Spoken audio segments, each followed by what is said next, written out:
Life Health Show. We have an important guest on today, and I didn't bring her on here to overwhelm everybody. I brought her on here to let everyone know there's so many options out there to choose, and you do not need to spend a lot of money to be healthy. If you're sick, you do not need to spend a lot of money to get well again.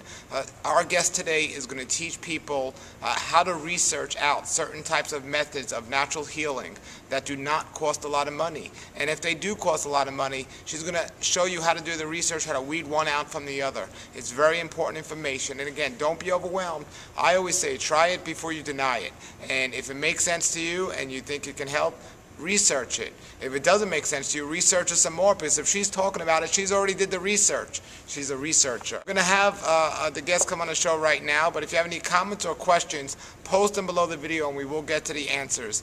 But it really comes about taking our health into our own hands. And the internet is a wonderful resource that we can use to help us if we use the correct way. So all of the things that our guest mentions today, remember, go on the internet and research them, and just don't take what you see as this works or this doesn't work. You actually find people who have used it, see what their experiences are, and so on. Remember, this is your health, and the greatest investment you can make is in your own health. So check out today's guest and put those comments below. Hello. My name is Sandy Bloomfield, and I live in Dallas these days, but I'm originally from Philadelphia area. And I first became interested in nutrition, believe it or not, it wasn't all that long ago. It was 2002. My mom passed away from cancer that no one ever knew she had. We knew she had diabetes, but suddenly she was in the hospital, and we didn't realize it had metastasized, and she went in a matter of hours. And I was so shaken from that. I thought, I never, ever want to have that happen again. She was my best friend, and that was, you know, a terrible, terrible thing to suddenly realize that you could think someone was fine. We thought, you know, she had diabetes, insulin issues, because she was, you know, experiencing symptoms that we had never known before. So my point is that, you know, when you get a wake-up call like that, you tend to become a bit of an evangelist or a gung-ho or passionate person about health, because it's just such a reality check. Well, what did you do immediately? Did you just, you know, what did you tell your mom to do, and what did you tell, you know, your friends to do after that? What exactly, how did you handle that, and how do you recommend people handle when they're in a situation like that? Well, the problem was, it was after my mother passed away. It was because she went within a matter of hours, she was gone. So unfortunately, that was my lesson, but it did set me on a track that I decided I was never going to have that happen again. So I began to kind of merge my love for knowledge. I love to research. I'm a writer. And so to have so many things kind of come into this convergence really was where my life went. I decided, okay, you know what, I'm going to learn about almost everything I can the natural way, because I had heard so many horror stories of people who had spent money and time and in the allopathic area and ended up really feeling like they had missed the boat because they didn't get well. They had more complications. You know how it is when you start on one medication. The doctor, instead of you know, having you stay on that, he'll usually add like 7 more to deal with the side effects from each one. So, you know, it just seemed as though that was kind of a black hole that I didn't even want to go toward. And instead, I spent a lot of my time and efforts learning all about, first of all, the bodies that God gave us. You know, we function at such a superficial level of what we really can be working at. So I think that was what got me interested overall, is just the desire to see people take what God gave us in this earth, which I believe are gifts to us, and use it to keep our bodies healthy. And there are so many people suffering from disease today, and sometimes there are alternative natural answers, but they seem to cost so much money. And you and I have a passion not to let that stop people from being healthy. Yes. And one of the things you specialize in seeking out and researching and finding is natural cures that don't cost a lot of money. Exactly. So why don't you talk a little about first how you found these things and why it's such a passion of yours, and also then let's get into what some of these things are people can do. Sure. Well, there's actually 2 categories.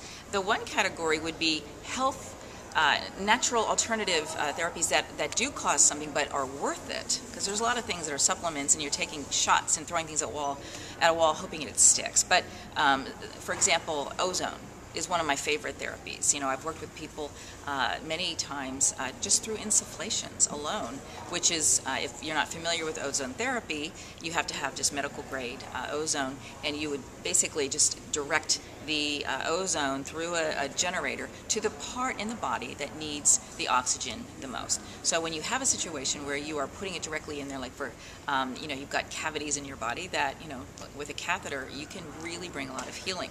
Unfortunately, it may cost $500 to get an ozone generator.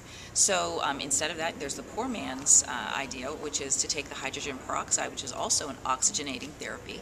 And just through simple things, I've seen people turn around, and I've actually, one of my the people that I've helped, he's the CEO of a company, and he would say, I get so annoyed every year. I end up with this this cold sore that ends up on my lip, and I get the flu, and I get this like every year at the same time. He said it's like he can count on it, he can plan on it. And I said, I said, let's just try this. He's not someone that really wanted to adopt a whole lot of modalities. And I said, it's simple. But it's called the Bill Monroe methodology. And you take a little, just go and get a mister, like the nasal misters, and you empty it out, you wash it out, you fill it with hydrogen peroxide. I prefer food grade, but since most people get that, you can only get 35%, the 3% is probably the easiest to work with. You can get it easier, and even though it's got some stabilizers in it, you don't have a situation where it's really going to make that much of a difference. But anyway, this older gentleman named Bill Monroe made this famous, okay? He started to put this, and you don't put it up your nose, so be careful, even though it's a nose spray that you're using, the plastic spray, you're basically going to shoot it at the back of your throat. And the awesome thing about that is that if you can, the reason you do it with the mister is because it's fine, and the finer particles just seem to be more effective. So you're going to spray it to the back of your throat, and what you're going to find is this wonderful therapy that is not in any way invasive, and yet little by little it will just start to heal not only your throat area, but it goes down in, and you've got various parts that you may have fungal issues that you don't know about, and it's a fantastic cheap, we go, 60 cents for a bottle. And so to do this every single day in the morning, so I told him, look, just every day when you get up, do this. And he ended up having a situation where the next year he did not get a cold sore, and he thought it was just a fluke.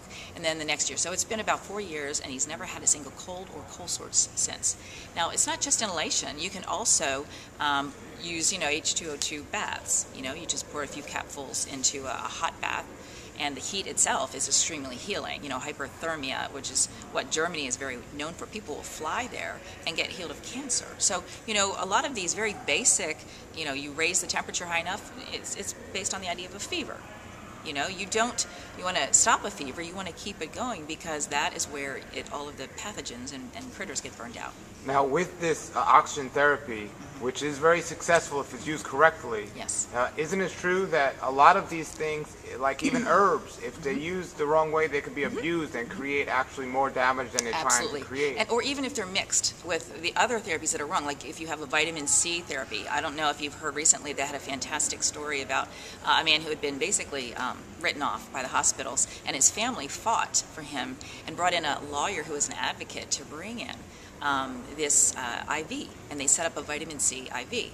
But the problem is with mixing therapies, and he got well. Within weeks, he was walking. He had been told basically, that he was finished. There was nothing more they could do for him, and they were just letting him pass time and die. And so his family said, no, we're not going to allow him to lay in your hospital and die, so you have to give us the right to bring in our own therapy. And so they've been working with a naturopath. They brought this in, and he, like I said, within weeks he was off and running.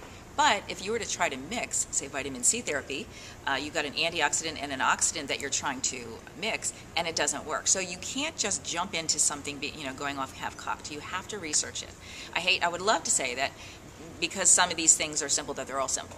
No, in and of themselves are simple, but you still need to learn about your body and the systems and the principles that your body runs on, the different systems, the electrical system, and, you don't expect to have to learn everything about your car, but the more you know about it, the more you're going to be able to keep it running, and you're going to do the things that give the biggest bang for the buck. Well, one of the things about the expensive approach is it usually comes along with somebody who has already done the research and has that. So the people that are looking for the less expensive approach, or that's all they can afford, where do you recommend them do the research? Because if some people come to this blindly and they're already dealing with a health challenge, what do you recommend? What kind of research do you recommend them do? Okay, well, as a person of faith, and Nature's wealth, good for your health. This is the Raw Life Health Show. Raw Life, brighten up your life.